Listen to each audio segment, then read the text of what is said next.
যে আমার বড় ভাই দোকানে বসেছিল, তো সবাই মিলে আইসে সবাই কোবানো শুরু করে দিচ্ছে। তো এর মধ্যে আমার আব্বুর আবার কোবাইতেছে, আমার বড় ভাই যে আমার আব্বুর ধরতেছে।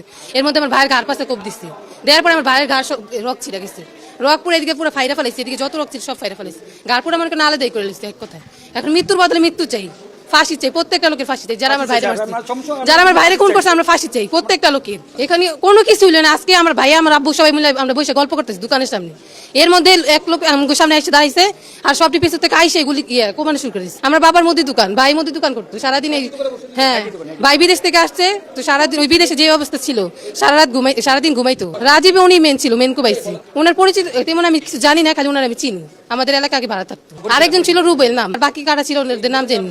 এটা এই যে এরকমই কোবাকবি ছিনতাইকারী, এক একজনের পকেট দিয়ে টাকা নিয়ে যায়, ছিনতাইকারী টাকা না দিলে কোপ।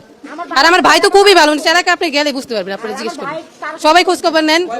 অনেক উৎপাত করে, কয়েকদিন পর পর এরে মারে ওরে মারে। কয়েকদিন আগে ওই যে একজনের রক কাটছে, সবাই চাপাটি ছুরি নিয়ে আসলো। তো আমার বাইরে আমি বলি কি দোকানে ঘরে আয়, তাড়াতাড়ি ঘরে আয়। এর মধ্যে আমার বাপের কোপ দিয়ে দিচ্ছে। কোপ দেওয়ার সাথে সাথে আমার ভাই গেছে ধরতে, তো ধরার সাথে সাথে আমার ভাই দিচ্ছে ঘাড় পাশে কোপ দেওয়ার সাথে সাথে আমাদের বাসা বাড়ি কে যেন ঢুকে গেট লাগাইছে, মানে ঢুকে যে পলাইবো এই সিস্টেম না। সবাই তো পলাই রয়েছে, কেউ তো এই ছুরি চাপাটির সামনে আসবে না বাঁচাইতে, সবারই তো জানের ভয় আছে। এর মধ্যে আমার ভাইয়ের কোপ দিচ্ছে যে আমার ভাই ঘরে পলাইছে, আমি আবার গেট খুলছি।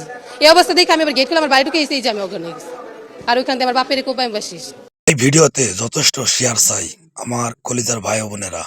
এই ভিডিওতে শেয়ার করে দিবেন যাতে সবাই দেখতে পারে, শুনতে পারে।